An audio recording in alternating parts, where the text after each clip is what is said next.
Deshaun Watson. Our own Jay Glazer reported the Texans have softened their asking price on their quarterback. And another report says the Dolphins have been the team to watch, but added, quote, it will be foolish to not watch others, specifically including the Eagles. Acho, your former team there. Should the Eagles consider trading for Deshaun Watson? Absolutely, Sel. And now we know that Jalen Hurts isn't ready to take the Eagles based upon all of the Eagles' deficiencies where the Eagles want to go. Right? We know that Jalen Hurts will be a very good quarterback, but right now the Eagles, they just don't have enough help for Jalen Hurts. I think quarterbacks are in 4 categories: bad, good, really good, overcomers. Jalen Hurts is currently good. I think now he's somewhere on the edge of bad to good based upon his last performance, based upon NFL standards. But Jalen Hurts is good. Deshaun Watson, however, is in between really good to overcomer. Overcomer meaning I can overcome the circumstances around me to a degree and pull my team up. Russell Wilson, overcomer last year. Seahawks had the worst defense based on yards given up per play. They were still 4-0. Aaron Rodgers, overcomer. Last year, the Green Bay Packers had the worst defense. Seahawks had the second to last. Aaron Rodgers and the Packers had the worst defense. Start season, 4 quick wins. That's it. Give me that. Give me that. But Jalen Hurts, I don't think so. He can bring everybody in Philadelphia up because that's too much work to do. Deshaun, on the other hand, we know Deshaun Watson has that ability to overcome to an extent. Now, at the point in which his coach gets fired in the middle of the season, Bill O'Brien, the #1 receiver on his team, DeAndre Hopkins, gets traded, his star running backs are injured, then yes, you're going to wind up 4-12. I understand that. But 10-6 and 11-5 the 2 years prior, when you did have coaching stability, even if it's bad coaching stability, at least the stability. When DeAndre Hopkins is there, even if it is just Hop, and then you got a little bit of Brandon Cooks, you got a little bit of Will Fuller when Will Fuller's healthy, that's still enough.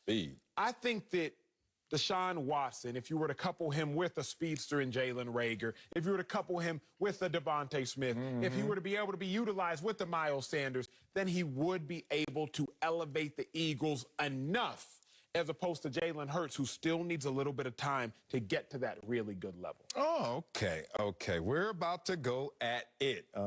Loosen up, unbutton, whatever you're going to do. Take that rollie off for sure. Compton going to come out. Here's the thing. I am not considering trading for Deshaun Watson.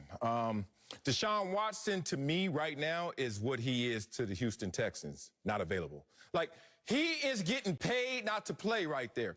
Let's stop. That's weird. I don't know what's going on. I don't know what his issues are. I don't know what he is trying to say about ownership, what his bottom line stance is. But regardless of what that is, that's weird. And it's weird that they're allowing this to happen. Like, I don't even know why ownership is not activating them and saying, okay, we're going to figure this out. You're gonna fake an injury or something. It's just weird. Okay, so I don't want to invite weirdness to my locker room if I'm the Philadelphia Eagles. I'm just being real about this. Second thing is, Deshaun Watson, as great as he is, doesn't add up to wins. Like, if you look at Deshaun, 28-25, and that's not include the playoff record. Deshaun Watson has the same exact, and I keep saying this, he has the same exact 4 years playoff and regular season record as the quarterbacks that preceded him. And the quarterbacks that preceded him were so bad that they went and got Deshaun Watson. And that's not good. So I'm inviting something weird to my locker room.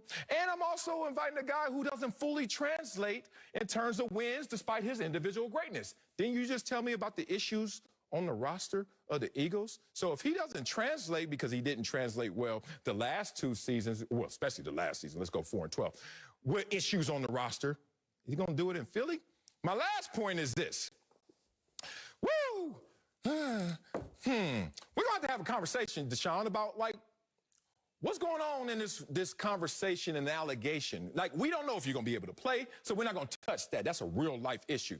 But in terms of even putting yourself in that position, see, this is the parent in me. And sometimes this gets me in trouble because I go way too deep into stuff when it's like, dog, chill, you're my homeboy, not my dad.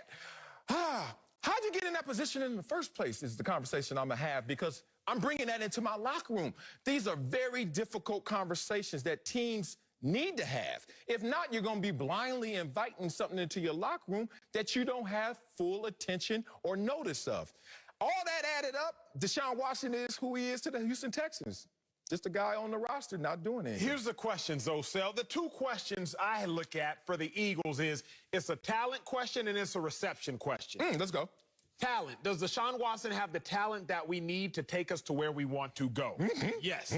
You know, the Eagles still have center, stalwart player in Jason Kelce, a dog. Beast. Just stout up front. All day. They still do have 2 first-round picks at wide receiver. Still have Zach Ertz, just had a touchdown, still capable of playing at a high level. Still have Dallas Goedert, other tight end, capable of playing at a high level. Still have Miles Sanders, who's shown he is playing at a high level. So you still got the talent.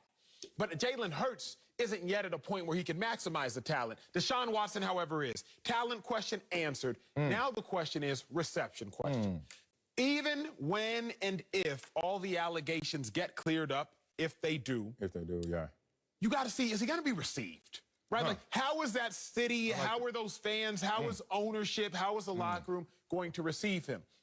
Remember, I played for the Eagles. Remember, I played for the Eagles with a quarterback that also went through and was convicted of things. Talk to us. And the city, the locker room, the ownership, they were able to receive him after he went through everything he went through, served time for everything he served time for, and he had just as long as a career post-drama as he did pre-criminal charges, etc., and convictions. So when I think about talent, Deshaun Watson clearly has the talent to elevate the Eagles roster. When I think about reception, the city of Philadelphia, the ownership in Philadelphia has shown they are capable of receiving quarterbacks who go through things, whether allegations or convictions, and allowing those quarterbacks to have second chances and play well. I like that. Well, we need Tony Dungy to vouch for him like he did for that quarterback you talking about, because without that holy vouching from Tony Dungy, it's going to be a different reception, let's just say that, especially when it's the unknown. It's almost worse than when you know something, because then you know what to deal with. When it's the unknown, your imagination takes over. You start to go to places that may not even be in reality, and that's just a different reception. But I love your points. Great points. Here's another thing. Let's give some love to Jalen Hurts. I think we're discarding him right now in this conversation. Talking about Deshaun Watson, or, we're stuck with Jalen Hurts. Stuck with Jalen Hurts. Jalen Hurts went against the Cowboys, #1 in takeaways, right? #1 turnover margin. And what did he do for the first time this year? Throw 2 interceptions. First time this year. Okay, we're going to take away from Jalen Hurts, but we forget Jalen Hurts is top half of the league in passer rating. We're going to forget that Jalen Hurts has now had his 3rd career 300 passing yard game or more. We're going to forget that he only trails 2 quarterbacks, and both of them can run, in Lamar Jackson and Daniel Jones in yards per carry at the position. I said yesterday when we had Sanchez on that I don't think he's great enough to overcome all of this. But I think he's good enough that you should invest in him further to see if he can be great enough while blossoming things around him. I don't want to get rid of Jalen Hurts, especially for an unknown in Deshaun Watson. Not in terms of talent, you're right. But in terms of recognition, reception, but more so, is he going to be able to play? He is in a situation right now, he's not even playing. No one can explain that to me. He's not playing. We on that team, so okay. And then there's Deshaun Watson and everybody else, right? And we see Deshaun. How you doing, big dog? Oh, I'm good. Yeah, I know you good. Why you not playing? Oh, man, I ain't never playing here again. But you here. But you never playing here again. That right there is something that will make me feel as a teammate, okay, I feel slighted, but also okay. I ain't going to count your money and I ain't going to get in your business. But then do you want to invite that to a locker room? That has nothing to do with that. Or are they going to be sitting there, there's Deshaun? Or are they going to be sitting there like, dog, you left your brothers a little hanging. This team, Houston, if Tyrod Taylor is healthy, who knows what they could be right now? But even with him injured, they have shown more dog and more fight than we anticipated. Imagine if Deshaun was playing. But here's what we know at high-level sports, and let's just be real. It might not be nice, but let's be real. Okay. You'll invite whatever into a locker room if it can help you win. You ain't never lied. Whatever. Right. I mean, remember, James Harden purely abandoned the Houston Rockets and went to the Brooklyn Nets, and they welcomed him with open arms. Antonio Brown had been through everything he had went through. Tampa Bay Bucks, open arms. You'll invite Josh Gordon. He's gone through all of his suspensions and reinstatements and suspensions. Kansas City Chiefs like, hey, big dog, we got a spot for you. In the NFL, in professional sports, you will invite whatever you need to invite into a locker room if it can help you win, if it can help you win now, and if it can help you win at a high level. Deshaun Watson can help the Eagles win. He can help the Eagles win at a high level, and all of a sudden, the Eagles would have the best quarterback in the division. All of a sudden, the Eagles are looking around around like, wait a second. Another topic. No, we're not doing. Around like, Hold up. Eagles looking around like, who wait better, a second. Deshaun or Dak? That's not a question. That's not a question. No, don't. Who's better? Who better? That's not a question. Dak has never had a losing record when healthy. Deshaun Watson has. is by far and away better than Dak. More talented. Yeah, Tom Brady looks at Aaron Rodgers and says, yeah, you're more talented. How that add up? Like, we don't have that conversation? Dak adds up. Dak ain't going 4-12.